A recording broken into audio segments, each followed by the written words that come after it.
Esto es una conversación con Isabel Beltrán, licenciada en Filosofía y Teología.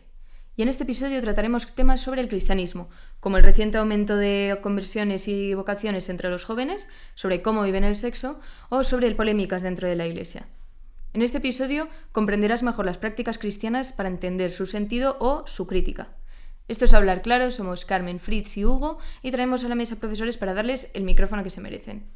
Gracias por escucharnos, no dudes en suscribirte y dejar tu opinión en comentarios. Y ahora, damos paso al episodio.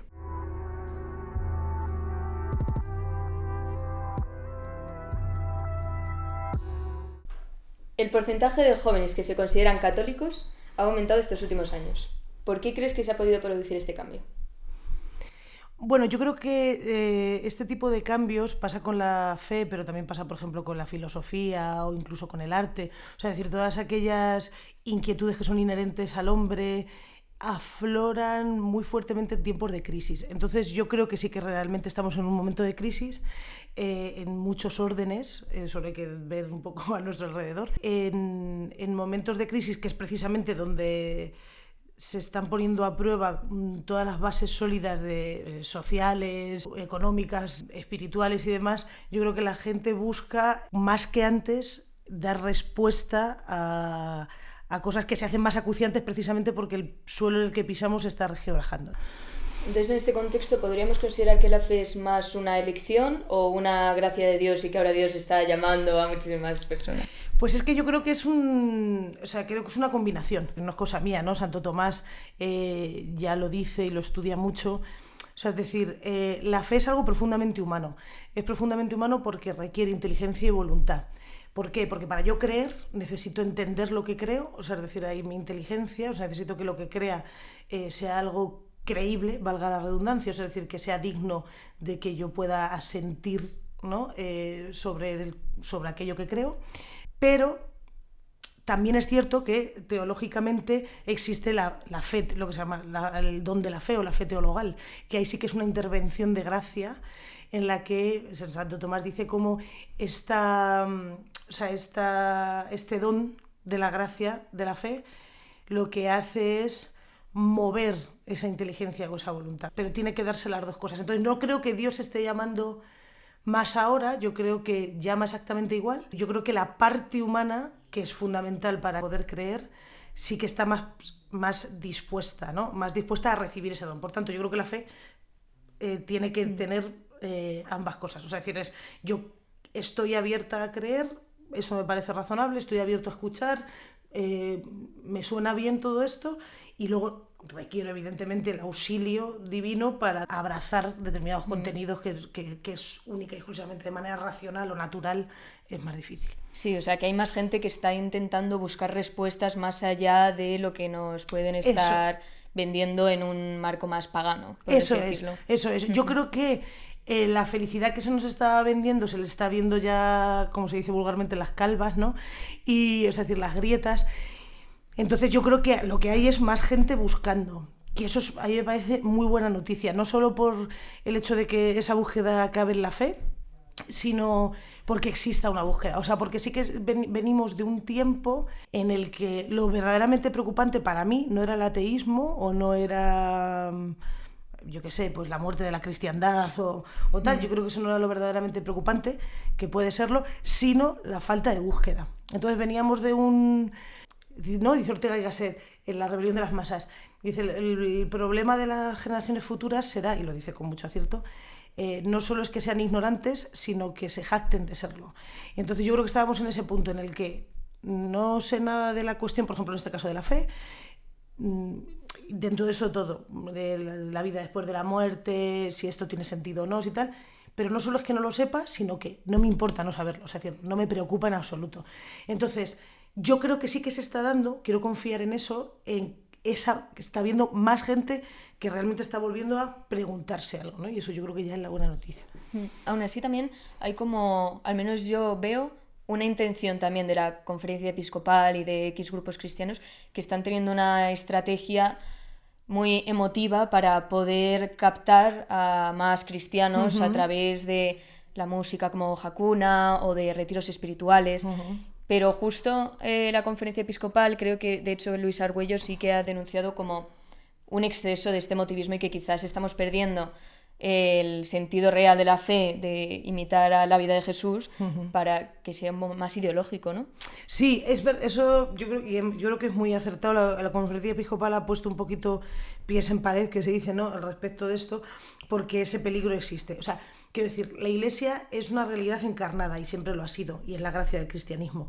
O sea, ¿a qué me refiero con esto? Que aunque sí que es cierto que dice Cristo, no sois de este mundo, pero camináis en él. Entonces, a lo que me refiero es que la Iglesia ha ido adaptando su lenguaje según se ha ido desarrollando a lo largo de todos estos siglos. ¿Qué pasa? Que es cierto y no podemos negar que estamos en un mundo profundamente líquido y en un mundo emotivista al máximo. Y es también cierto que es un lenguaje que socialmente, y sobre todo a la gente joven, pero bueno, cada vez a más adultos, le cala muy, muy fácilmente, ¿no? No digo con esto que la Iglesia está intentando como disfrazarse de eso para captar a más gente, pero sí que es cierto que es un lenguaje que pega mucho. Entonces yo creo que sí que hay ciertos movimientos que utilizan ese tipo, o por ejemplo, lenguajes de tipo muy visual. Nombrabas a Hakuna. Hakuna cuida muchísimo, una cosa que es cierto que yo creo que pecábamos justo de lo contrario, cuida muchísimo el marketing, la imagen, el no sé qué. Estamos acostumbrados a las parroquias que todavía estaban con el PowerPoint poniendo ahí un muñequillo que bailaba de hace 40 años, ¿no? Es decir, que lo más moderno que se había incluido era el posconcilio. Entonces, sí que es cierto que eso está muy bien. O sea, está bien como puerta de entrada. O sea, yo creo que está bien como un primer anuncio, que se adapte a un lenguaje el que se pueda entender mejor. Ahora bien, es que no es por chafar la fiesta, pero es que sí, o sea, es decir, esto lo van a probar los años, ¿no? El motivismo es muy peligroso. Es muy peligroso porque es muy fluctuante. Todos tenemos experiencia de que de repente siento muchísimo por algo y de repente no siento nada, y entonces por lo que sentía ese algo que ya no siento, ya deja de existir para mí.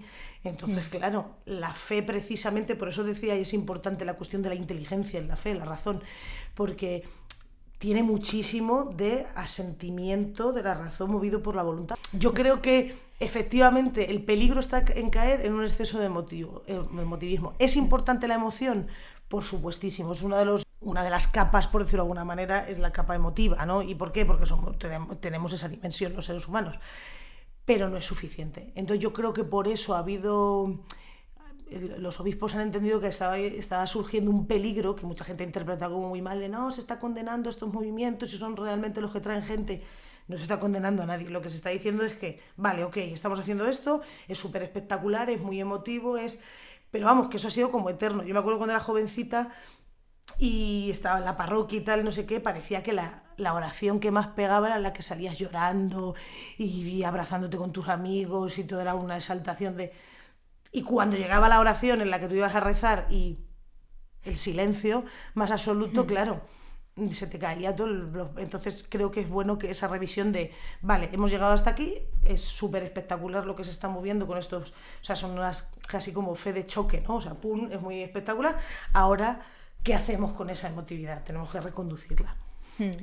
Claro, yo creo que también hay mucho de como querer asociarse a la estética cristiana, como querer sentirse parte de algo y reclamarse de ello y entonces mostrarlo mucho, más que luego realmente tener los valores o el estilo de vida cristiano. Yo creo que también hay una parte de que se ha convertido un poco en una identidad cultural, quizás, más que en una fe religiosa. No sé si estáis de acuerdo con eso. Sí, totalmente. O sea, yo creo que hay un punto de eso. Por eso, precisamente, por lo que te decía, o sea, es que somos hijos de nuestro tiempo, entonces el peligro está en quedarnos en la pose, ¿no? Y yo creo que efectivamente esa búsqueda de identidad de un colectivo que es tan natural en el ser humano, yo creo que también se puede estar dando. O sea, sería ingenuo pensar que todas las conversiones que estamos viendo y tal, no sé qué, aparentemente son todas duraderas o muy reflexionadas. Muchas veces yo creo que es o por búsqueda de eso, de formar parte de un grupo, porque todos necesitamos como identificarnos con algo. Muchas veces, por desgracia, y espero que esto no sea lo mayoritario, nos identificamos en este caso como cristianos frente a otro, que eso yo creo que es un problema, ¿no? Diferenciarme del musulmán, diferenciarme del perro flauta, del no sé cuánto, del tal, claro, pero porque yo soy apostólico y romano, ¿no? Ese peligro existe, ¿no? Y sí. Sí, justo es lo que estaba pensando, porque antes has dicho que precisamente Jesús lo que hizo fue vivir en el mundo, o sea, de hecho por eso Dios se hizo, o sea, por eso el verbo se hizo carne, para estar con nosotros y también con el pecado. Entonces yo lo que veo es muchísimo aislamiento por parte de estos grupos y de identificación a partir también como de defender el tradicionalismo frente a cualquier otro tipo de ideologías. Entonces muchas veces también veo como unas ideas políticas muy arraigadas a este tipo de grupos que generalmente suelen ser ideas muy de derechas. Sí. Entonces, ¿debería un cristiano posicionarse de forma tan fuerte en cuanto a temas políticos como por ejemplo la inmigración por ser cristiano? Pues mira, por ser cristianos, somos los cristianos, eso lo habla mucho la Iglesia, aparte sobre todo el Concilio Vaticano II, el tema de los cristianos en la vida pública. O sea, eso es necesario, porque el cristiano no es una especie como de eso, de extraterrestre que está ahí como... O sea, yo soy cristiana, profesora universitaria, o sea, mi ser cristiano no se diferencia de mi ser, ¿no? En general. Ahora bien, lo que no cabe en el cristianismo, en ningún caso, es la cuestión ideológica. Me refiero a... Cuando se dice en el credo, creo en Jesucristo nuestro Señor, es que para el cristiano el único Señor es Jesucristo. O sea, me refiero, y eso está por encima de cualquier otra cosa. O sea, yo a lo único que le debo pleitesía es a Jesucristo como cristiana, a nadie más. Entonces, no puedo comprar un discurso completito porque me han dicho que esto es lo que corresponde a mi ser cristiano. O sea, no, y esto me gusta que me lo digáis porque creo que es peligroso. Hay que dejarlo muy claro. La Iglesia Católica no tiene partido político. O sea, no hay ningún partido político que sea de la Iglesia. Y me sabe muy mal porque hay determinados grupos políticos, igual que los hay, que pareciera que su bandera es única y exclusivamente anticristiana, que tampoco tiene mucho sentido.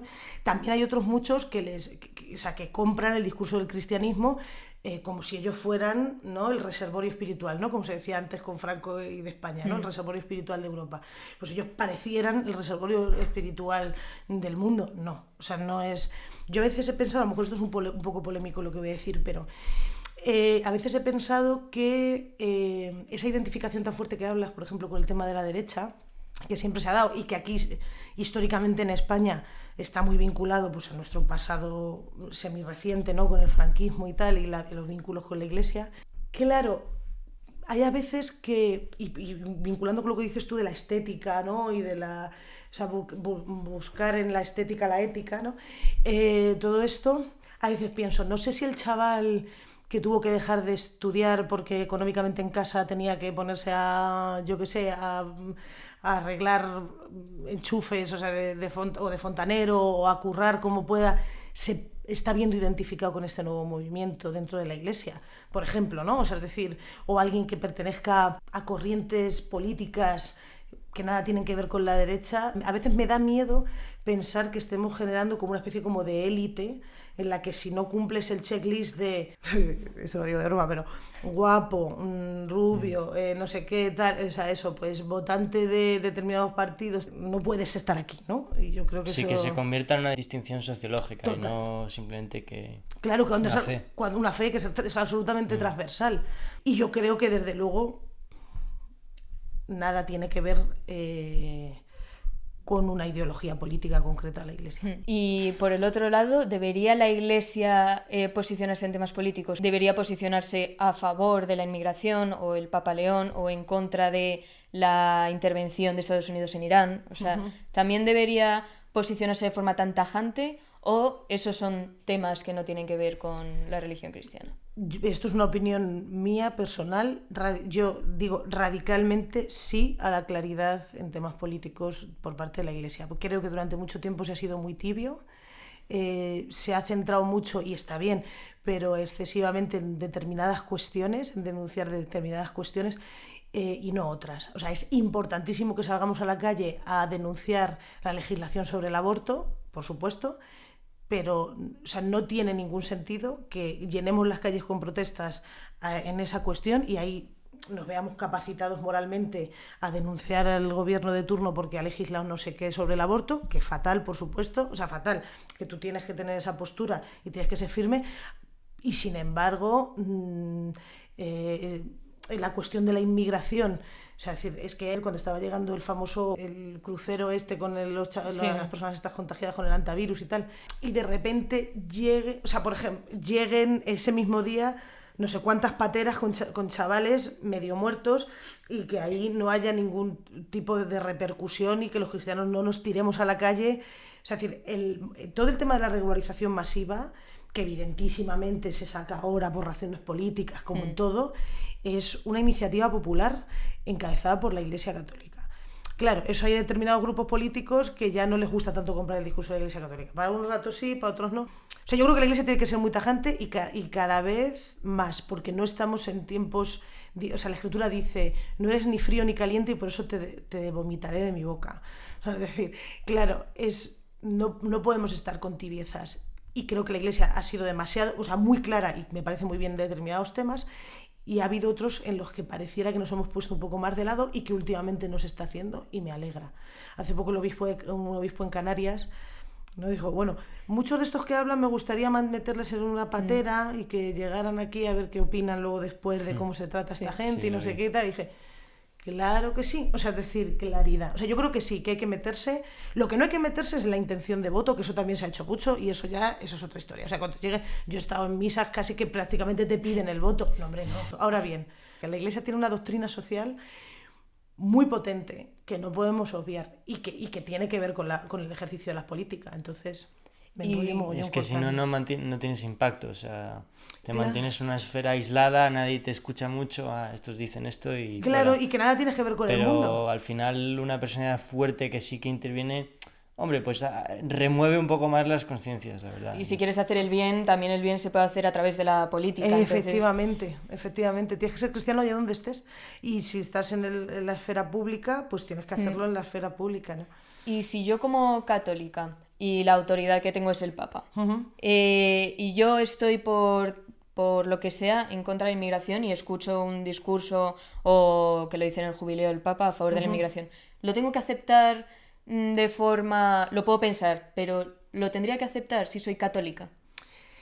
Por ejemplo, en el caso de la inmigración, si es el caso ese concreto, lo deberías aceptar no porque lo diga el Papa. De hecho, si el Papa dijera algo contrario, lo que no deberías hacer caso es al Papa. O sea, quiero decir, porque quien lo dice es el Evangelio. Es decir, es que el Evangelio es tan claro con toda la cuestión que afecta a la realidad tan dura y tan difícil que supone la inmigración. O sea, tan claro, o sea, cuando te dimos, Señor, de comer, cuando le disteis a uno de estos que tenía hambre, me disteis a mí de comer. O sea, es decir, bueno, constantemente se me ocurre este evangelio, pero podría decir cualquiera. Pero en otros términos, o sea, el criterio siempre para asimilar aquello que dice el Papa es... Primero, para eso la Iglesia, el derecho canónico es como muy organizadito. Hay determinados documentos o determinadas reglas que sí que son vinculantes, como cuando habla el Papa es cátedra, se dice, o determinados documentos magisteriales en los que sí que se incluye dentro de... O sea, es decir, esto es verdad, o sea, esto es una verdad que asume la Iglesia como tal. O las encíclicas, ¿no? O sea, son cosas que tienes que aceptar si... Eso, es que hay, o sea, es decir, que empiezan a formar parte de la tradición apostólica y demás. Ahora bien, siempre dentro del marco de la revelación. O sea, es decir, el Papa de repente mañana dice vamos a exterminar ancianos porque ya somos muchos. Mire, señor, aunque lo diga es cátedra, o sea, está yendo en contra totalmente del Evangelio. Entonces, eso un lado. Otra cosa es que de repente el Papa en un avión le hagan una entrevista y diga, pues es que ahí lo está diciendo a título personal. Entonces ahí el cristiano no tiene por qué estar de acuerdo con el Papa. Dice, no, mire, yo no, con lo que está usted diciendo no estoy de acuerdo porque no me va... O sea, es decir, no es algo que sea una profundización del mensaje, sino que es una opinión suya, formada, cualificada, ok, pero, o sea, dependiendo de... O sea, eso formalmente está estudiado. O sea, hay textos que sí y hay textos que no. Pero siempre hay un tope que siempre es el marco de la revelación. Es que justo me estoy acordando de lo que dijo el Papa Francisco, no sé en qué formato lo hizo, pero creo que escribió como una carta en la que aceptó las bendiciones homosexuales y que justo fue un momento en el que se criticó bastante porque había como que estaba brotando una corriente cristiana muy tradicionalista que se posicionó abiertamente en contra del Papa. Entonces, en este caso, ¿qué tendría que hacer un cristiano que acepta la autoridad del Papa? Pues en este caso, por ejemplo, en concreto, confiar en lo que el Papa ha dicho. Además es que sí que, eso se ha quedado en la Iglesia, es decir, ya existe la posibilidad. Es cierto que el Papa Francisco sufrió una cantidad de tergiversación ideológica terrible, tanto por un lado como por otro, por sectores muy conservadores, como bien dices, de la Iglesia, que iban a por él a saco, eso está claro, y por en otros sectores, por llamarlo de alguna manera, igual que he dicho, ultraconservadores por un lado, ultraprogresistas, que veían en el Papa como una especie como de, yo qué sé, no sé, como de hippie... De gurú... Sí, de mago... Sí, que iba a romper con todo. Con todo, y el Papa Francisco no ha dicho nada que no estuviera ya en la doctrina de la Iglesia, nada. De hecho, en este tema de las bendiciones, lo que está diciendo es... es que todo ser humano puede ser bendecido, porque no vamos a bendecir, son dos seres humanos. Ahora bien, hay que tener cuidado porque se puede llevar a la confusión, y en eso sí que la Iglesia es muy firme. No es una bendición sustitutiva a un matrimonio, pero eso sí, pero es que hace poco leí un documento de que estaba pasando, ¿no? Que se sigue bendiciendo a parejas homosexuales siempre y cuando no constituya un acto público en el sentido de una pseudo boda o un no sé qué, pero sí.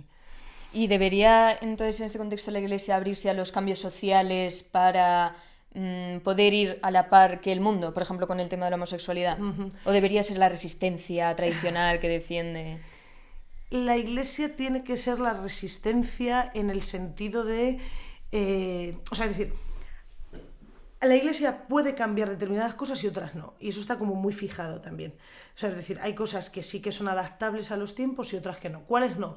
Aquellas que están recogidas en la revelación, que está en las escrituras y en la tradición. Eso es inamovible. Aunque, fíjate lo que te digo, aunque la propia Iglesia quisiera decir, venga, esto ya lo cambiamos porque nos está trayendo más dolor de cabeza que otra cosa, venga ya, para adelante, que así seguramente eso atraeríamos a muchísima más gente y tal, es que no puede, no puede, no debe, empezaría a ser otra cosa, no sería la Iglesia Católica, sería otra cosa. Entonces hay cosas que por mucho que queramos que se adapte, es que no se puede, porque es palabra de Dios, y la Iglesia lo único que hace, su única función, tiene otras muchas, pero la principal es conservar y transmitir aquello que Dios le ha dado.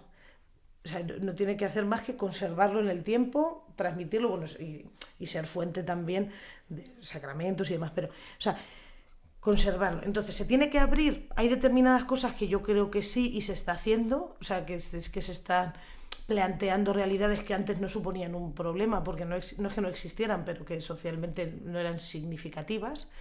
Y yo creo que se está haciendo, pero hay otras cosas en las que es que no se puede.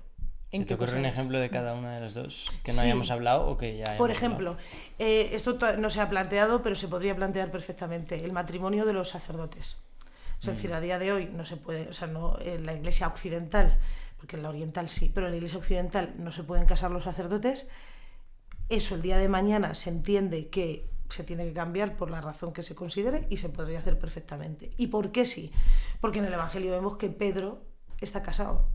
Es decir, y Cristo cura a la suegra de Pedro. No es que esté casado a escondidas de Cristo o que fue una cosa que, bueno, tal, no. Sí, entonces ahí no habría problema. Por ejemplo, se me ocurre este. Otro ejemplo que es para cosas que se podrían cambiar. O yo qué sé, sí, es que ese es el más claro, por ejemplo, que se me ocurre ahora mismo. Para lo contrario, el tema de, por ejemplo, que sé que también es polémico, el tema del sacerdocio femenino. Es decir, este sería uno de los casos inamovibles, totalmente inamovibles. ¿Por qué? Porque se entiende que Cristo establece el sacerdocio fundamentalmente, el momento clave de la institución del sacerdocio, aunque tiene varios, pero clave es la última cena. En la última cena solo están los apóstoles, que son hombres. No está la Virgen, que no será porque tiene un papel menor, en la historia de la revelación. O sea, sino diferente, ¿no? Sino distinto. O sea, quiero decir que me refiero a que no es una cuestión de dignidad, porque la Virgen es infinitamente más digna, o sea, sí, que lo que era San Pedro. Bien. O sea, no es una cuestión. Y sabemos que eso era una cena familiar. O sea, que lo normal hubiera sido que estuvieran todos. Sin embargo, no están todos. O sea, solo están los discípulos, solo son hombres. Y no es una cuestión solo cultural, porque los rabinos no tenían seguidoras y Cristo lo tiene. O sea, cuando Cristo quiere romper socialmente con algo, lo hace sin problema y, o sea, no le tiembla el pulso. Sin embargo, aquí, entonces, o sea, decir, ¿por qué os me enrollo con esto? Porque ahí hay una base escriturística clarísima, que cada vez que él da un mandato propio del sacerdocio, solo están ellos. Me decía el otro día una alumna en clase, ¿y eso por qué? Pues eso ya se lo preguntaremos cuando nos muramos, por eso ya no lo sé. Sí. O sea, no se sabe, no hay una explicación más que esta. Entonces, todo esto te lo cuento porque ese caso sería inamovible, porque está clarísimo en el Evangelio que solo estaban hombres. ¿Y con el tema de los divorcios? ¿El tema de los divorcios es algo que se puede llegar a aceptar o...? Creo que tampoco. En el sentido de que el sacramento precisamente del matrimonio es irrompible, igual que pasa con... O sea, no es exactamente igual, pero, por ejemplo, en el bautismo se dice que imprime carácter. Una persona bautizada, aun cuando se quiera pedir la apostasía, salirse de la iglesia y tal, la iglesia considera que bautizado te quedaste. O sea, vale, no estarás en las listas, pero bautizado te quedaste. Te podemos borrar el nombre, pero sí. O sea, pero eso ha cambiado tu ser, ¿no? En el caso del matrimonio, que no es que imprima carácter, pero sí que es cierto que es irrompible. Ahora bien, o sea, y además es que eso también es escriturístico, ¿no? O sea, decirlo... O sea, en el relato del Génesis, cuando se dice que será una sola carne, ¿no? Y el hombre dejará por ella a su familia. O sea, hay un montón de textos que hablan de... De hecho, hay un texto, por ejemplo, en el Evangelio que no sé quién le dice a Cristo: Moisés nos dejó darle acta de repudio a nuestras mujeres, y dice, bueno, os dejó hacerlo por vuestra dureza de corazón, pero yo os digo que aquel, es decir, que lo que ha unido Dios, que no lo separa el hombre, o sea, decir que para adelante. Entonces, lo del divorcio no. Ahora bien, hay que tener muy en cuenta que esto a lo mejor también es un poco polémico, pero hay que revisar muy bien, y eso yo creo que es una cosa que no se está haciendo, creo que es difícil también, pero que no se está haciendo, la validez de los matrimonios.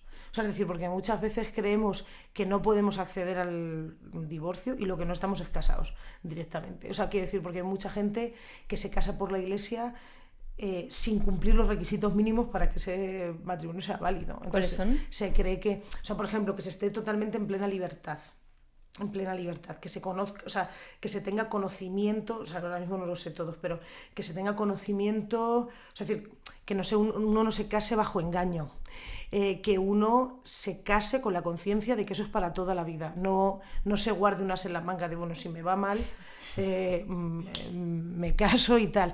Un matrimonio que sí o sí se consagre a la apertura a la vida. El típico pacto, ¿no?, entre amigos de si estamos solteros a los 30. Claro, pero eso es, claro, pero si me caso contigo, pero ya para siempre, o sea, decir, eso lo tengo claro. Entonces yo creo que hay, o sea, yo me acuerdo de un sacerdote amigo mío me decía: no sabes la cantidad de matrimonios que celebro, que pienso, es que yo no sé si estoy celebrando un matrimonio o qué estoy haciendo, porque no, o sea, esto no saben lo que están haciendo, ¿no? Entonces, muchas veces eso, pensamos en ¿por qué no me puedo divorciar?, cuando en realidad lo que no tengo muy claro es si estoy casado. O sea, pero sí, el tema de los divorcios, sí que es cierto que yo creo que, por ejemplo, es necesario, y se debería hacer, se está haciendo, pero se debería hacer más explícitamente, una pastoral, por ejemplo, con personas, porque la iglesia no te dice quédate con esta persona, cásate con, o sea, si te casas con este tipo que te está apalizando, te tienes que quedar con él el resto de tu vida. No. O sea, es decir, ahí hay, o sea, la separación, no existe el divorcio, pero la separación sí. O de la gente que se divorcie, o personas homosexuales, o que son situaciones que antes apenas se atendían porque socialmente no es que no existieran, siempre han existido homosexuales o personas que... Sí, no eran representativas. Pero no era representativo, por lo menos porque no se era daba público. visibilidad, Eso lo que es. sea, ¿no? Y antes, ¿quién se divorciaba si no existía? O sea, decir, en este país el divorcio. Sin embargo, ahora sí que existe. La infelicidad dentro del matrimonio seguramente existía y más aún, pero... Efectivamente, pero uno no se podía no, divorciar. Ahora ya. sí existe, ¿no? O existe, o eso, o la realidad, gracias a Dios, ¿no? de la diversidad sexual, pues ya no está siendo, o no debería estar siendo tan reprimida. Vale, entonces existe una realidad nueva, la Iglesia tiene que dar respuesta a eso. O sea, no podemos hacer como, esto no existe, no, seguimos como en los años 40, aquí no hay nadie que... No, sí que lo hay. Entonces tienes que preparar una respuesta a esa gente, ¿no? O sea, yo creo que eso sí. Sí que existe una institución en Cádiz, a lo mejor me estoy equivocando, de nulidad de matrimonios, ¿no? O Sí. sea, que si tu marido te está poniendo los cuernos o te está pegando o no ha cumplido estos requisitos prematrimoniales, sí que se considera una separación incluso a ojos de Dios, ¿no? Sí, sí. No, no es una separación. Eso se llama, o sea, es el Tribunal de la Rota, se le llama, y es... O sea, lo que certifica ese tribunal es que no ha existido matrimonio, realmente. O sea, no existe el divorcio, lo que se hace es, la nulidad matrimonial es decir, ustedes, aunque aparentemente se casaron, realmente no. Por esto y por esto. Lo O sea, que has dicho, ¿no? De que no cumplían las no se condiciones. cumplieron las condiciones, yo qué sé, pongo un ejemplo. Alguien de repente, ahora ya eso no pasa tanto, pero antes sí, ¿no? Se queda alguien, o sea, te quedas embarazada y te casas porque, bueno, pues se entiende que tal, o sea, pero tu único motivo para casarte es porque te has quedado embarazada. Si no te hubieras quedado embarazada, jamás te hubieras planteado casarte con esa persona, o por lo menos de momento no. O sea, no es una cosa que tenías, te casas. Eso puede ser un motivo de nulidad, por ejemplo, ¿no? ¿Por qué? Porque no estás siendo realmente libre. Si realmente no estuvieras embarazada, no hubieras decidido esto. Se me ocurre. O sea, yo conozco casos muy cercanos a mí que han pasado por el tribunal, o sea, por el Tribunal de la Rota. También hay mucho mito de eso, solo se lo dan a los ricos, a los famosos, He escuchado yo, eso sí. es como carísimo, es una cosa dificilísima, solo se da eso a la Pantoja y a no sé cuánto y tal. No. Es decir, mi madre, por ejemplo, tiene la nulidad matrimonial y es un proceso judicial, que es una lata como todo proceso judicial, o sea, es decir, que pues, con tus abogados, tus testigos, tus pruebas psicológicas, tú no sé qué, pero es un proceso judicial al que puede acceder todo el mundo. Y volviendo a el sacerdocio femenino, a mí lo que me parece es, como bajando mucho el debate, muy injusto como para una vocación femenina y una vocación masculina, porque yo veo a un chico de mi edad que tiene vocación de cura y de repente su vida se mejora muchísimo porque o nunca ha tenido novia y entonces dice, joder, ahora voy a ser el favorito de mis padres y entonces te metes al seminario y luego... Joder, conozco pocos que se han convertido en los favoritos inicialmente. Wow, yo conozco bastantes que no consiguen novia y sus padres ya estaban preocupados y entonces dicen, wow, perfecto, te ha llamado justo a ti, al más feo de mis hijos le ha llamado. Y luego como que su vida es bastante interesante dentro de lo que cabe, conoces a mucha gente, puedes viajar, tal, pero la vocación de una mujer es, o sea que no lo infravaloro, pero me parece menos atractiva en la vida cotidiana meterte a un convento en el que vas a estar todo el rato con las mismas mujeres y que no tiene como ese prestigio social como lo puede tener un cura. Entonces me parece también un poco interpretativo y se puede considerar que es un rol distinto, pero me parece hasta cierto punto un rol inferior como de la mujer calladita y aquí aparte y el hombre aquí arriba. Claro, bueno, yo creo que, o sea, evidentemente es distinto, creo que la vida sacerdotal o sea, es más aparentemente atractiva que realmente atractiva. O sea, me refiero a, yo conozco muchos sacerdotes, por ejemplo, a diferencia de aquel que vive en un convento, que están profundamente solos. O sea, hay que decir que sí, la gente te come cuando estás el rato de la parroquia y, bueno, sí, los domingos te inventan a cenar, y cada vez menos. Pero, o sea, es decir que tienes como un círculo y un tal, y bien, pero luego te vuelves a tu casa y estás radicalmente solo. Y o sea, yo me acuerdo alguna vez de estar, yo estuve trabajando muy poquito tiempo en la conferencia episcopal, es decir, de estar en contacto con obispos y la gente se ve tan impresionada por el obispo que nadie se acerca a hablar con él y el hombre lo ves ahí como, por favor, alguien me puede dar una conversación, un café, un cigarro. O sea, que muchas veces el prestigio social los aísla casi más que los acerca. Eso por un lado. O sea, creo que tiene una vida difícil en una sociedad hiper erotizada, por ejemplo, que también eso creo que es una dificultad. y eso, y una soledad bastante importante. Y ya te digo que yo últimamente he visto que vocaciones que en casa cada vez se encaja peor. Sí, a menos que seas de un ambiente como muy tradicionalmente católico, y aún así, bueno, si no... Claro, eso me refería. Claro, bueno, eso sí. Ahora bien, sin embargo, la vida de la mujer, bueno, pues también hay vidas, es decir, están las consagradas que pueden vivir solas y viven en su vida normal y corriente. Sí, del Regnum Christi, ¿no? Las Por consagradas ejemplo. es solo... Sí. Que so- o ¿Qué sea, es? que tienen- ¿Qué es eso? Es un grupo cristiano. Pero las consagradas tampoco. Sí, sé. la Las consagrada consagradas, es, sí. o sea, son personas que se consagran a Dios en los 3 votos de pobreza, obediencia y castidad, pero no viven en comunidad, no viven todas juntas, no forman por ejemplo, yo podría ser consagrada. Yo me consagro a través de la iglesia, evidentemente, no yo por mi cuenta, pero en la iglesia me consagro en pobreza, obediencia y castidad, pero yo tengo mi trabajo, tengo mi grupo de amigos, tengo mi vida, pues estoy en el mundo, y luego pues mi vida también la dedico pues al apostolado del día a día, ¿no? O en una parroquia o en un tal, pero no son parte de una comunidad como lo que nosotros entendemos clásicamente de un convento, de un tal, que están ahí todas, ¿no? Un poco así. O sea, pues, y de esas hay muchos, las vírgenes consagradas, bueno, hay muchas marcas. Pero, o sea, y luego las mujeres, bueno, pues tienen esa parte común, o sea, que no tiene por qué, pero bueno, de vida en común, que también lo tienen los hombres en el mundo no sacerdotal, monástico y demás. Sí. A ver, yo creo que hay un problema, para no dar muchas vueltas sobre esto, yo creo que hay un problema que es el clericalismo. O sea, el clericalismo, que es un problema que le ha adolecido a la Iglesia mucho, a la sociedad también, ahora cada vez menos, pero que la Iglesia ha pegado mucho, que es entender el sacerdocio como un símbolo de poder. O sea, es decir, como algo privilegiado. Y eso no es el sacerdocio. O sea, es decir, si se vive así, se está viviendo mal. O sea, es decir, porque el sacerdote tiene que ser un ministerio de servicio, absolutamente. Si esto se viviera así, se entendería que unos sirven de una manera y otros sirven de otra. Bien, por las características de cada uno, por las vocaciones, por la llamada de cada uno y tal. El problema está muchas veces fomentado por la propia Iglesia, o sea, eso es así, y por los propios cristianos, en entender que el sacerdote está aquí, los demás estamos aquí. Y bueno, pues ellos han sido como, están, o sea, en otro estatus. Entonces claro, si están en otro estatus, coño, la mujer no puede subir a ese estatus. Entonces ahí sí que es profundamente injusto. O sea, yo creo que lo que hay que hacer es un replanteamiento de exactamente qué papel tiene que jugar el sacerdote dentro de la comunidad, qué papel tiene que jugar el laico, qué papel tiene que jugar, para entender que, como dice San Pablo, ¿no? O sea, es decir, somos miembros de un mismo cuerpo de Cristo, y la mano no puede oír, el oído no puede tocar, el pie no puede escuchar, o sea, ¿no? Verlo así. Porque yo creo que esa diferencia viene por ese clericalismo que todavía arrastramos de el sacerdote es un neste de poder.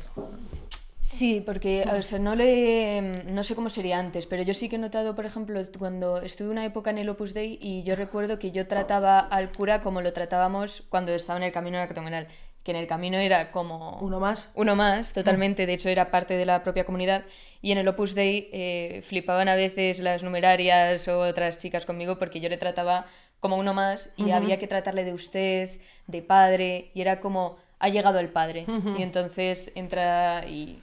claro, cambia la esfera. Yo creo que eso es. Yo creo que muchas veces confundimos el respeto que hay que tener a la figura del sacerdote, que evidentemente juega un papel fundamental en la fe, o sea, como esa trascendencia que solo la tiene Dios. O sea, es decir, yo no creo en los curas, ni yo. O sea, es decir, yo creo en Dios. Claro, o sea, es decir, los sacerdotes son fundamentales, hay que tener un respeto por haber recibido lo que ha recibido, no por ser don Paquito, sino por ser sacerdote de Jesucristo. Pero, por ejemplo, el camino neocatecumenal tiene una cosa que a mí me gusta mucho, que es precisamente eso, que el sacerdote sí tiene una comunidad de referencia. Porque yo creo que eso es fundamental, y que muchos males que adolecen a los sacerdotes se acabarían si no vivieran de una manera tan solitaria o tan, sí, muchas veces aislada. O sea, es decir, que no tengan dónde apoyarse, ¿no? Y eso es Sí, yo me he ido de vacaciones con curas, o sea, sí. ese es el nivel, está Claro. totalmente metido en todas las familias y demás. Claro, pero es que hasta tal punto hemos llegado que, yo qué sé, o sea, yo tengo muchos amigos sacerdotes, y te ibas a comerte una pizza al Telepizza y la gente se queda flipando, pero bueno, como no, porque no se va a comer, o ir a comprar con ellos al supermercado y la gente se quedaban mirando el carrito para ver exactamente qué había echado el hombre. Pues hombre, que voy a echar pues un pan, un pollo, un no sé qué. O sea, es decir, que es como que, queriendo o no, se ha generado como una especie como de halo para bien, para muy muy bien o para muy muy mal, que es una especie como de extraterrestre, y eso es insoportable también para ellos. Lo que también veo es, cuando has dicho esto de yo no creo en los curas, o sea, pues soy cristiano pero no creo en los curas o no creo en la Iglesia, creo que también es por la mala gestión que ha hecho la Iglesia con respecto a los abusos sexuales que se han producido en los últimos años, sobre todo en el Regnum Christi con, siempre digo mal su nombre, con Marcial, el fundador de los Legionarios de Cristo. ¿Qué ha pasado con él? No... Como que él, si me equivoco, me corriges, pero por lo que tengo entendido, él en los seminarios abusaba sexualmente de los seminaristas, pero luego además también mantuvo relaciones sexuales con otras mujeres que no sé si eran consensuadas o no, pero de hecho luego cuando le condenaron, él tenía ya su familia, él tuvo hijos y demás. Sí, bueno, era un cuadro. Y recibió denuncias Juan Pablo II. Esto no sé cuánto meterme porque no sé cuánto de cierto puede ser o cuánta de mala prensa, pero recibió denuncias Juan Pablo II de cartas de estos seminaristas diciendo lo que había hecho este señor, pero este señor era muy cercano al Papa.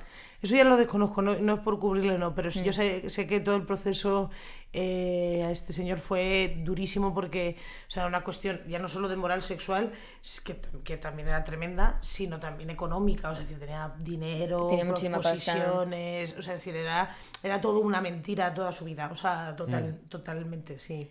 O sea, en este caso y en otros muchos, ¿no? Pero este fue muy sonado porque era el fundador de un movimiento muy potente como es el Regnum Christi. Esto es lo que es separar, ¿no?, lo que se dice a la obra del autor. O sea, es decir, esto no quiere decir que todos los legionarios de Cristo, todo el Regnum Christi está pringado de esto, ni muchísimo menos. Imagínate, yo creo que de hecho a los que más les debió doler fue a ellos, porque tú empiezas... Se salieron muchísimos curas cuando pasó esto. Es que eso es un chasco, o sea, imagínate.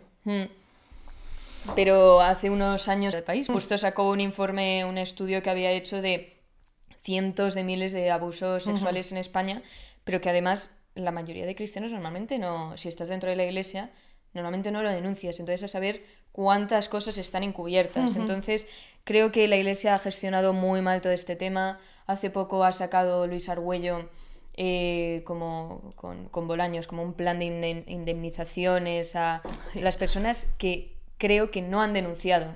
O sea, que ni siquiera, o sea, si hubieras denunciado no podrías aceptar esta ayuda. Entonces, y además es una ayuda económica.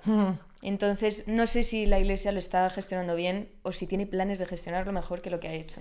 Yo creo que se está empezando a gestionar mejor. Se ha hecho muy mal, totalmente. No creo que siempre haya sido malintencionado ese ocultamiento.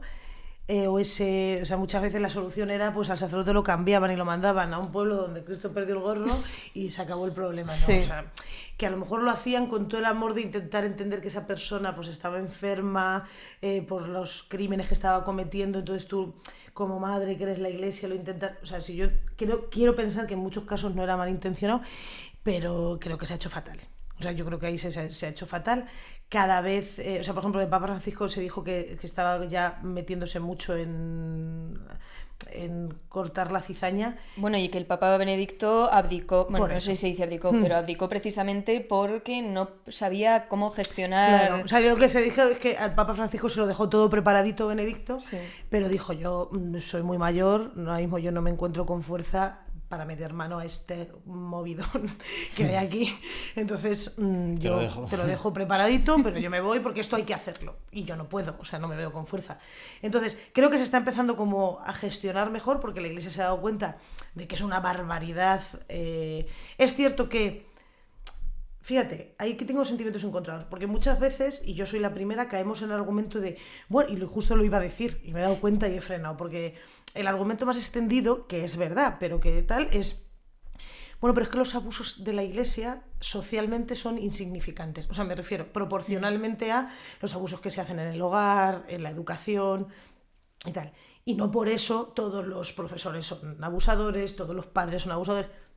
Por supuesto, y eso es un dato que es objetivo, que es o sea, es insignificante respecto a tal. Pero eso a mí no me vale como argumento. O sea, está mal, aunque, ¿no? O sea, dice San Agustín, lo que está bien aunque nadie lo haga, y lo que está mal, aunque lo haga todo el mundo. Entonces, o sea, a mí que... Además no se critica solo el hecho de que se hiciera, sino la gestión luego de cubrirlo, claro, de taparlo, siendo una autoridad moral, siendo... Eso es lo que te iba a decir. Es doblemente grave, porque no es solo el acto como tal. Claro, o sea, quiero decir, no es argumento suficiente. Es cierto que es así, pero a mí yo tengo que cuidarme a mí. O sea, me refiero a, ¿no? No sé qué teólogo ortodoxo dice, el infierno para mí, el cielo para los demás. O sea, es decir, el primero que tiene que expiar sus culpas y ver lo que tiene que hacer es uno mismo. Entonces, eso. Y dos, es normal que la iglesia, o sea, que la sociedad reclame de ti una altura moral distinta. Es que estás hablando en nombre de Dios, nada más y nada menos, que no estás hablando en nombre de la asociación de patinadores de que muy bien, sino que es en nombre de Dios. Entonces, claro que se te tiene que exigir más, porque además se ha gestionado muy mal. Muy mal. A mí me duele muchísimo este tema, pero es que porque es mi madre la iglesia, pero lo que se ha hecho mal, se ha hecho mal. Que yo creo que ahora se está tomando un poco más de conciencia, obligados o no obligados, o sea, porque ya les ha explotado, no lo sé, o porque gracias a Dios está habiendo eso una mayor conciencia de, mire. O sea, por ejemplo, yo me acuerdo de mi abuela. Mi padre él trabaja en la UNED y tenía que examinar en cárceles, y uno de los que examinó era un sacerdote que estaba allí preso por pederastia. Contándoselo o sea, mi padre a mi abuela decía, pero un sacerdote en la cárcel, o sea, como que le era como inconcebible, o sea, decir, porque eso, o sea, eran como dos órdenes distintos, un sacerdote no puede pisar la cárcel, o sea, para ella era como inconcebible. Gracias a Dios ya estamos tomando conciencia de que un sacerdote que sea, pues es un delincuente que estar en prisión, ¿no? Entonces yo creo que se está haciendo mejor, pero que sí, que se ha sido poco diligente. Aunque no se pueda hacer un diagnóstico científico, ¿crees que solucionaría el problema si se abriese la posibilidad de que no tengan que ser castos los sacerdotes?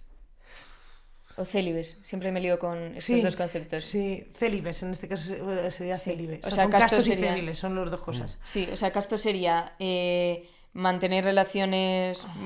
Explícalo tú mejor. Sí, la castidad tiene que ver, habla de una sexualidad ordenada. Eso. Bien, entonces, quiero decir, un matrimonio, aun cuando mantiene relaciones sexuales, tiene que ser casto, porque su sexualidad tiene que estar ordenada en el sentido de no utilizar al otro como medio de placer, no, yo qué sé, pues ser fiel, no, bien, o sea, decir, no, eso, pues, entre otras cosas, estar abierto a la vida, etcétera.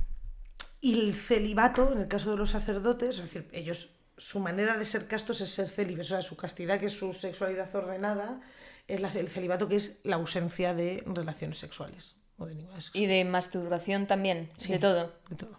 Entonces, ¿crees que se podría solucionar el problema del todo? No, pero que esté mejor la situación si pudiesen mantener relaciones sexuales. No lo sé, o sea, quiero pensar que no, porque o sea, como que nos dejaría muy bajos como especie, o sea, no sé cómo decirte, como no puedo mantener relaciones sexuales, o sea, no puedo como controlarme y tengo que abusar del débil. O sea, es decir, es que estamos hablando de... o sea, lo criminal de esto no es que rompan su celibato, porque si lo rompen... Es aceptar que es imposible la castidad realmente. Claro, primero sería aceptar que es imposible el celibato, ¿no? Y yo creo que no es imposible. Quizá a lo mejor no es tanto que se abra esa cuestión, que a lo mejor en algunos casos sí que... Claro, pero sería pensar como... O sea, como que se justifica... O sea, aceptar eso para mí supone, no 100%, que yo también he pensado mucho que si podría ser una solución, pero sería como aceptar una justificación a la pederastia. Es como, claro, como no han mantenido relaciones sexuales, por algún lado tienen que salir. Dice, ya, bueno... con un niño, ¿sabes? Sí. O sea, porque no es me he enamorado de una tipa y los dos conscientes y tal, que eso también pasa. Sí. Estamos manteniendo relaciones y tal, o de un tipo y los dos consentidos estamos tal.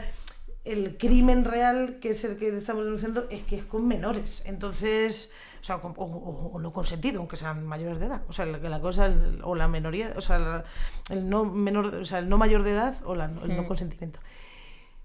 No lo sé, no sabría decirte. Yo creo que no. Yo creo que el problema quizá es que, o sea, es más profundo aún y es... No sé cuál es la solución. Sinceramente, quizá una mejor educación sexual incluso dentro de los propios presbíteros, ¿no? O sea, es decir, un poco más, pues eso, quizá una menor demonización, que no digo que se dé, pero a lo mejor se me está ocurriendo sobre la marcha, una menor demonización de la sexualidad, que muchas veces, no por parte de la Iglesia como doctrina, sino por el uso concreto que hacen las personas de la doctrina, se ha hecho. Y quizá un espacio más libre para que ellos, oye, pues me está pasando esto, que tuvieran como puntos de referencia. Los tienen porque pueden ir a hablar con otros sacerdotes, pero no lo sé, o sea, no lo sé, pero no sé si precisamente la apertura lo haría porque precisamente porque la pederastia existe en la familia y están casados, existen los profesores y están casados. O sea, está en toda la sociedad, por desgracia, mayoritariamente en la familia, y ahí no hay problema de relación sexual. Sí, justo estaba pensando en eso de la demonización de la sexualidad por parte de, no sé si de ciertos grupos cristianos o si en general de la Iglesia, pero creo que justo cuando hablábamos antes del aumento de jóvenes cristianos, creo que a veces dicen, voy a aceptar todo. Menos la castidad. Y quiero todo esto y voy a criticar de los demás que no estén haciendo todo esto, pero yo voy a seguir manteniendo relaciones sexuales. Entonces, pero bueno, casi no se que, claro, no se habla, se ignora, es como... Así, ¿no? O sea, no, yo bueno, esto es parte... menos grave. O claro, esto... sí. Entonces, creo que la Iglesia no permita, o los cristianos no permitan hablar, que no sea un tabú la sexualidad, sino que de hecho es una cosa bastante importante y por eso se guarda hasta el matrimonio. Creo que es un gran problema también de los jóvenes cristianos. Claro, eso ya es más un tema de la práctica de la gente, más que de la Iglesia. Volvemos a la sociedad. Sí, como de la comunidad cristiana, que no hay como un espacio seguro en una familia cristiana que va todos los domingos a misa, decir justo antes de ir a misa, oye, quizás he estado ya con mi novia. Claro. Entonces... Sí, yo creo que sí, eso es así. O sea, creo que sí que hay todavía demasiados tabúes de este tema. Y no digo con esto que no sea importante, pero es uno de los 10 mandamientos, que hay otros 9, ¿eh? O sea, me refiero a que pareciera que durante muchos años a lo único que se ha dado como mucha caña para que la gente fuera muy firme es en la moral sexual. Y evidentemente es una cosa muy importante porque implica a toda la persona. Es decir, no es una cosa solo mi cuerpo. O sea, es que ese es el dualismo en el que vivimos, ¿no? O sea, mi cuerpo es una cosa, mi alma es otra. No, o sea, es decir, es toda tu persona la que entra en juego ahí. O sea, es muy importante, pero que hay otros 9. Entonces la gente no le importa, yo qué sé, tratar como un trapo a su padre o estafar o explotar o no sé qué, pero esto es muy importante evidentemente es muy importante, pero también no tienes que estar explotando a la gente.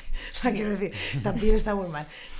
Eso por un lado. O sea, creo que ha habido tanta presión ahí que a lo mejor la manera es, de esto no lo hablamos, está como ahí... muy bien todo lo demás claro, y esto pues nos callamos como si no existiera y tal, hablarlo con más naturalidad y yo creo que enseñarlo mucho mejor, o sea, porque la castidad no es ausencia de deseo sexual, no es ausencia de no es demonizar ese deseo, no es entender que eso que es tan importante, que está orientado a cosas mucho más grandes que el placer momentáneo, instantáneo y demás y tal.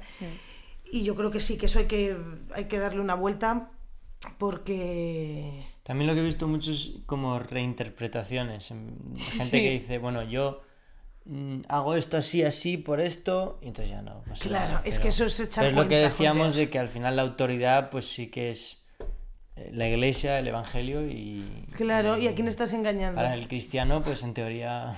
Sí, yo además tenía una amiga que decía, joder, qué bien estoy aguantando la castidad con mi novio porque no siento nada. Y digo, bueno, creo que no es el punto. Entonces mal. Creo que, o sea, el punto no es la falta de tentación. Eso es, o sea, y además eso es, o sea, si no hay tentación, o sea, es decir, Es que no o sea, no es que estés haciendo castidad, es que a mí no me cuesta hacer castidad con un señor que pasa por ahí que me importa nada, o sea, que no me entra, porque claro, eso no estoy venciendo, es que si no estaríamos venciendo la castidad con todas las personas que nos cruzamos en la vida. Claro, y le costaba mucho entender que hubiese otras amigas que lo pasasen tan mal, decía, joder, si yo estoy súper bien, y luego ya cuando lo dejó con el novio está con otro y decía, vale. Ahora sí, esto era lo que tenía que sentir. Sí, pero es como que se sienten mal incluso por tener ganas de mantener relaciones sexuales, y es la cosa más natural del mundo. Y claro, como no se pueden comentar, y además bueno, vuelvo otra vez, pero entre mujeres creo que a veces también es más tabú todavía, porque entre tíos creo que está mucho más normalizada la conversación que entre mujeres, pero entre mujeres da hasta vergüenza decírselo a tu amiga a veces. Sí.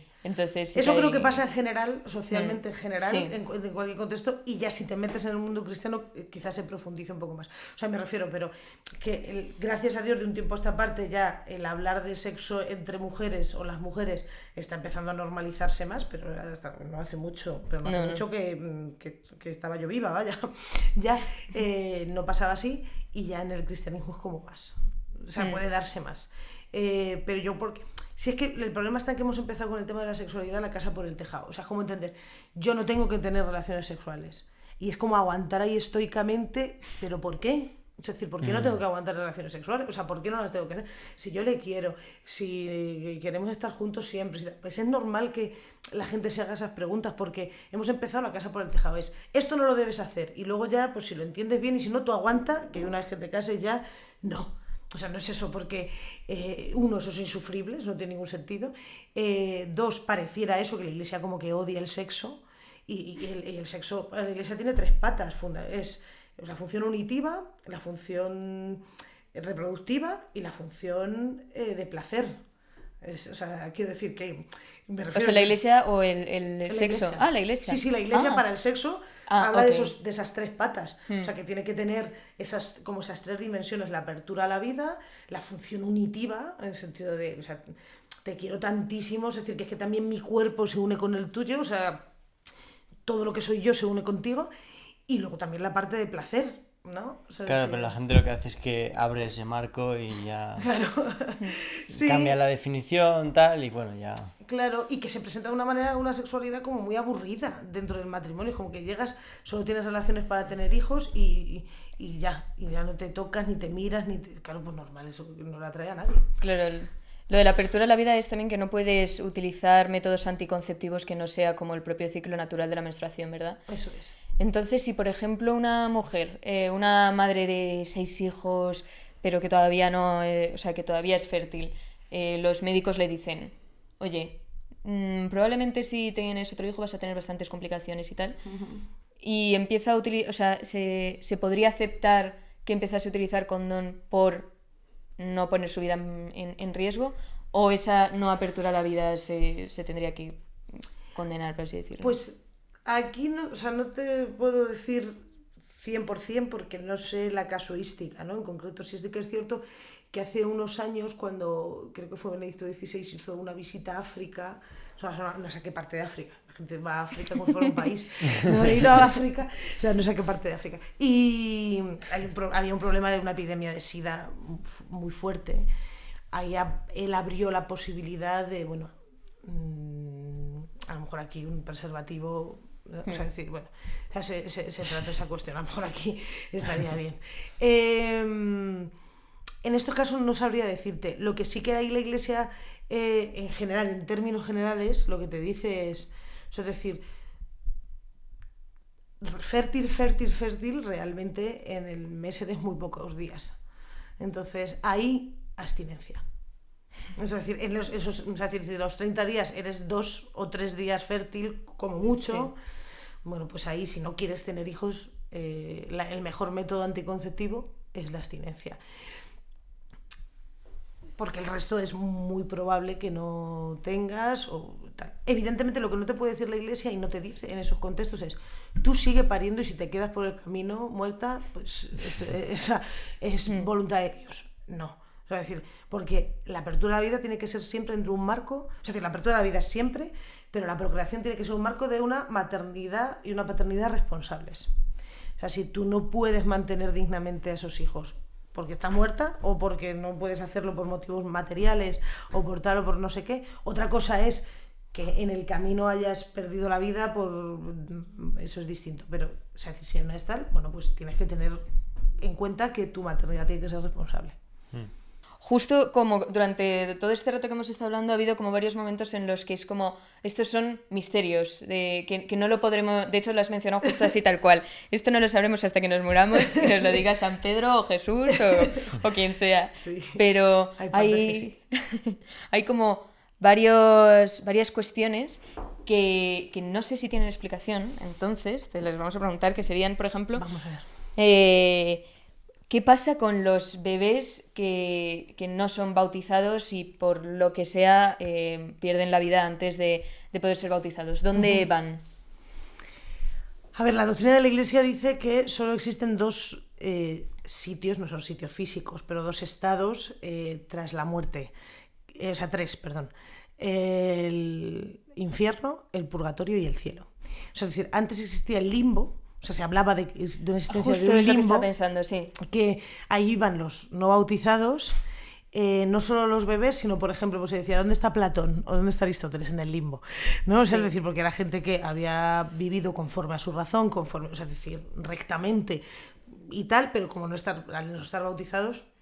De hecho, el credo dice como Jesús bajó a los infiernos. A los infiernos y dicen, sí. No sé quién lo dice, pero como que cogió a Sócrates y lo elevó a los cielos o algo así. Claro, no, eso no dice el credo, pero lo que se dice, la bajada de Cristo a los infiernos no es el infierno que nosotros entendemos como de fuego y de condenación, sino que Cristo lo que hace, o sea, lo que quiere decir ahí el credo es que la redención de Cristo es eterna, o sea, que es para todos. Para los que nacieron y murieron antes que él, para los que estaban vivos cuando él estuvo en la tierra y para los que venimos después. Entonces él lo que dice es que fue a rescatar de la sala de espera a aquellos que estaban esperando su venida, ¿no? Y los subió al cielo. Y entre ellos, pues, quién sabe si estaba Sócrates, esperemos que sí. Pero entonces el limbo, que es como un... El limbo lo ha descartado ya la Iglesia. O sea, en el segundo concilio, o sea, fue hace relativamente poco. Hace muy poco, ni siquiera concilio, o sea, fue Benedicto XVI hace relativamente, o sea, hace unos, no sé qué, 15 años, 10 años, 15, no sé. Se ha descartado, o 20, no sé, que pasa el tiempo muy rápido. Se ha descartado porque no tenemos ninguna base doctrinal, o sea, ni escriturística que hable del limbo. O sea, fue como ¿dónde metemos a esta gente? Aquí, venga, creamos esto y ya. Y dijo, mira, esto, bueno, es que no tenemos Claro, es que yo nunca lo había escuchado en la Eucaristía, claro. Nunca lo había escuchado en ninguna escritura, pero como que sabía que alguien lo había dicho. Claro, que se dice coloquialmente, no, estoy en el limbo, estar en el limbo como no estar en ningún lado. O sea, pues era eso, como, ¿dónde están los del limbo? ¿No?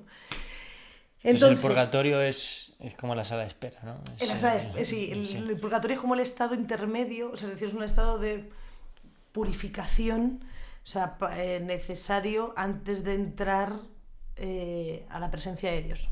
¿Bien? Lo bueno del purgatorio, por eso siempre digo, yo firmo el purgatorio ahora mismo, si me dicen ¿dónde? Al purgatorio. Lo bueno del purgatorio es que solo se puede subir, ¿no? No se puede bajar. O sea, es el paso previo al cielo. Lo único es que puedes estar indefinidamente en la sala de espera. Puedes estar más tiempo, menos. Pero bueno, el tiempo es muy relativo porque allí no existe, ¿no? Entonces... Joder, bueno, qué movida. Eso sí que es difícil de explicar. Estos niños que han muerto, por ejemplo, sin ser bautizados, mira, eso tradicionalmente, esto es políticamente súper incorrecto, pero en mi pueblo decían, ay, el pobre se ha quedado moro, ¿no? El que no sabía, al que no habían bautizado, pobrecito, ha muerto moro. No muere moro. Primero porque el moro es de, o sea, eso no es una religión, o sea, mucha gente lo utiliza como... Bueno, no naces moro tampoco, ¿no? Claro, o sea, es que no, es como, todo el que no se bautiza se acaba quedando musulmán. Y además pobrecito. Pobrecito mío, que... No, mira, eso es muy bonito. La Iglesia considera que aquellos que no son bautizados, ya sean niños, ya sean miembros de otras religiones, o incluso el que es ateo, ¿bien? Bautizado o no, pero que no forman parte de la Iglesia visible, o sea, me refiero, bueno, si es bautizado ya está formando parte, pero que no está como dentro de la Iglesia como de los bautizados, también son sujetos de salvación, o sea, también pueden ser salvados, o sea, también son salvados. A Cristo muere por todos, eso sí, dice la Iglesia, si te salvas por Jesucristo, o sea, ese es el Salvador. Lo que pasa es que no puede, o sea, la Iglesia es mucho más grande que lo que nosotros vemos. Entonces, ¿qué es la Iglesia? La Iglesia es el cuerpo de Cristo que vive en la historia y la encargada de como de llevar esos medios de salvación al mundo. Bueno, para no enrollarnos ahí, la Iglesia afirma que uno, no siendo bautizado, puede salvarse perfectamente. Justo también no siendo bautizado, también siendo de otras religiones. Sí. O sea, es decir, ¿y cómo se salva esta persona? Por la acción de Jesucristo, está claro, pero en su vida, es decir, cómo, bueno, pues dice, actuando conforme a su recta conciencia, ¿no? O sea, es decir, es como alguien que responde a lo que él considera que, o sea, es decir, a una recta conciencia, a una búsqueda sincera de Dios. Lo que se dice, aquellos que no conocen que Dios, o sea, que Cristo es Dios y que la Iglesia es lo que Cristo ha instituido para la salvación, o sea, es decir, para como medio de salvación, quien no lo conozca sin culpa, que se dice,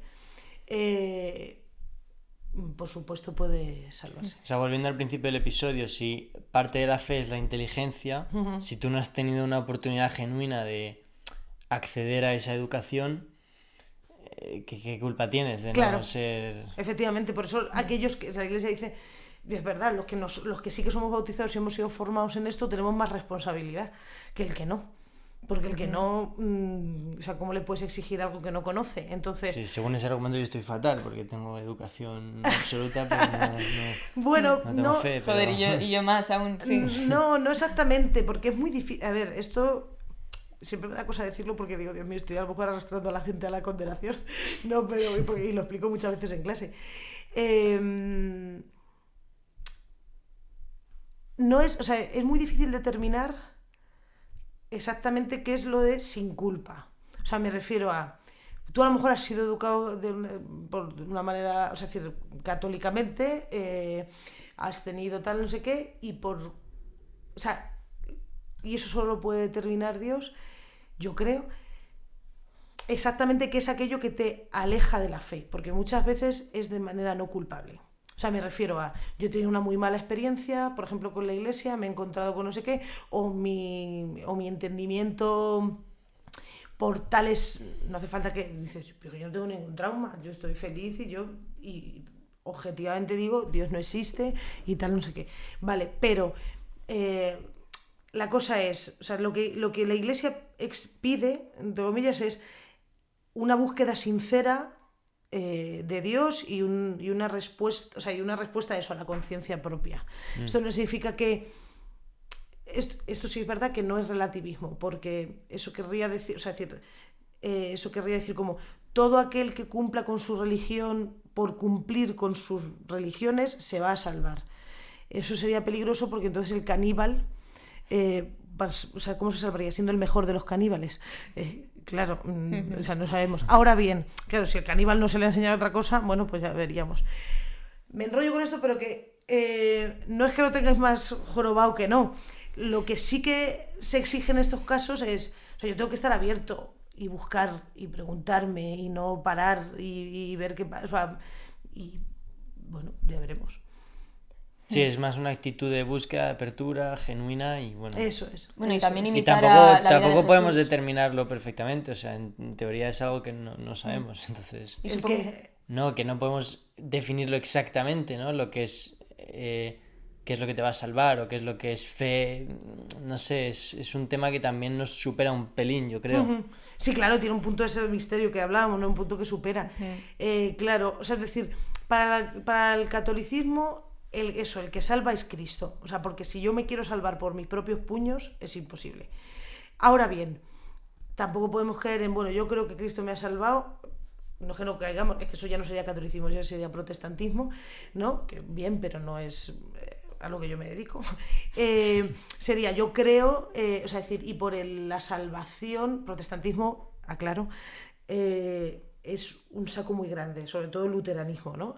O sea, el origen del protestantismo es que solo con la fe me podría salvar. La Iglesia lo que dice es, evidentísimamente, o sea, es Cristo el que te salva, pero te pide colaboración, lo que hablabas de la imitación de la vida de Cristo, o sea, te pide colaboración en la salvación, ¿no? Claro, es que existe también en el catolicismo, yo creo un poco hay una pequeña laguna, porque yo, por ejemplo, mis dos abuelas son muy católicas y practicantes, y una me dice siempre, tú con que seas buena persona, te vale, con eso vas a ir a los cielos y Jesús te va a querer muchísimo. Y la otra es, Bueno, pero vete el sábado, por favor, a la Eucaristía, por favor, que si no, no te vas a salvar. Entonces creo que existe también un poquitito de interpretación, pero que normalmente se prima mucho más que tengas fe, porque también tiene la parte de don o de gracia, la parte de que sigas los mandamientos y que imites la vida de Jesús de sencillez y de humildad. Sí, lo que pasa es que todo el tema de los mandamientos hay que seguirlos, creo que como consecuencia de, no como causa. O sea, me refiero...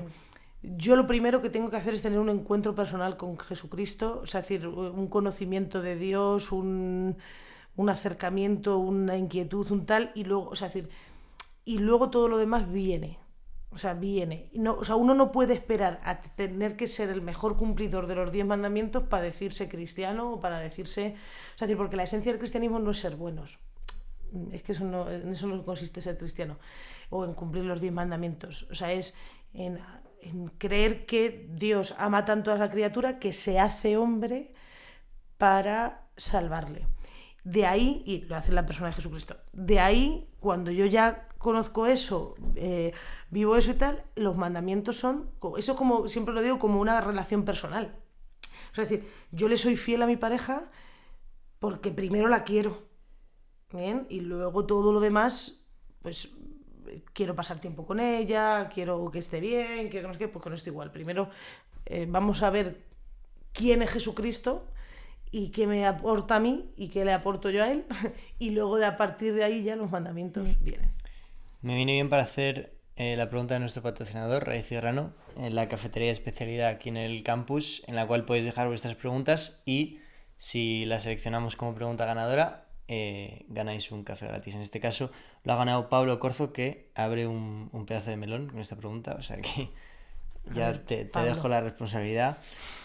Si Dios es omnisciente y sabía que Adán y Eva pecarían, que millones sufrirían y que necesitaría sacrificar a su propio hijo, ¿por qué decidió crear este mundo en vez de uno donde el pecado nunca surgiera?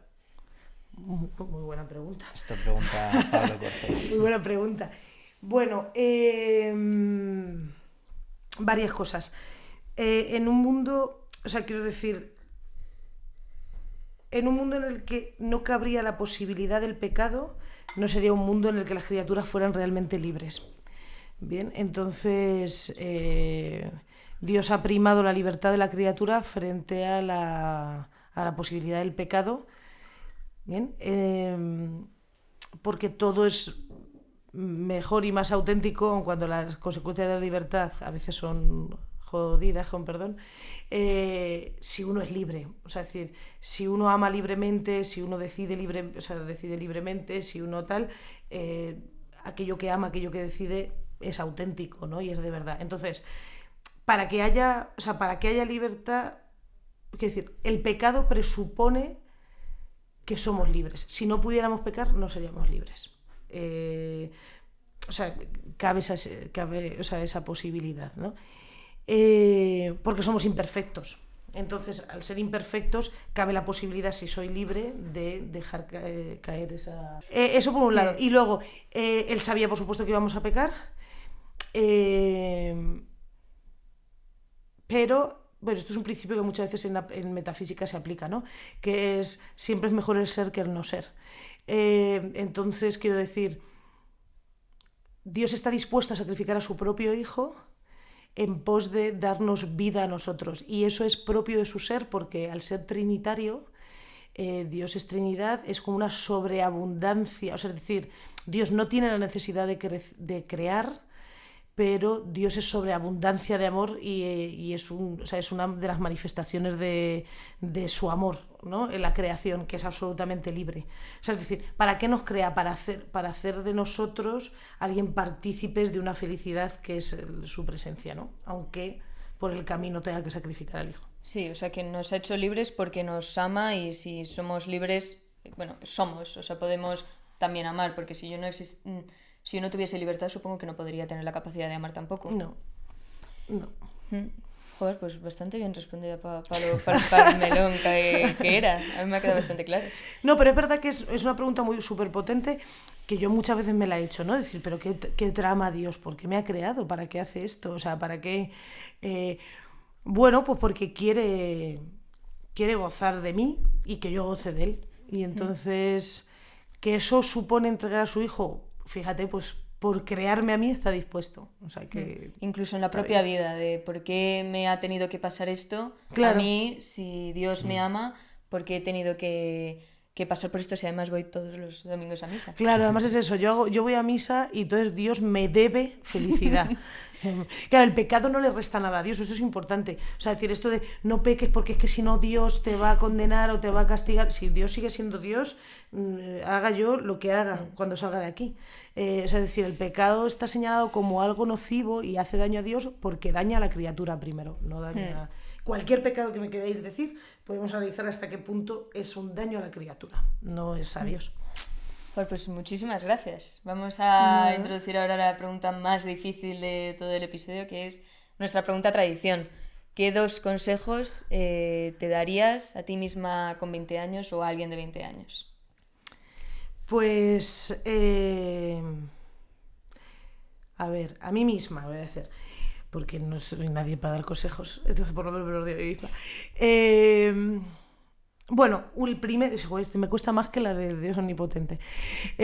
No, el primero de ellos sería, a ver, déjame pensar un segundo, no sé cómo decirlo, como que no me tome tan en serio, o sea, que no hay que tomarse tan en serio las cosas,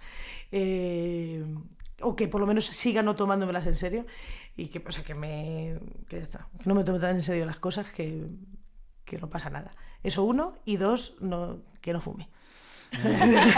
Me diría Wow. esas 2 cosas. Es bueno. Wow, Pero... qué bueno eso. Me la digo a la de 20 y me la digo a la de 38. Nos han que dicho tengo ahora. muchos de haz caso a tus padres, no lee no sé qué, pero todavía de no fumar. Joder, pero eso Pues es no, buenísimo. pues. Uno muy psicológico, otro muy pragmático, ¿no? Sí, eso es.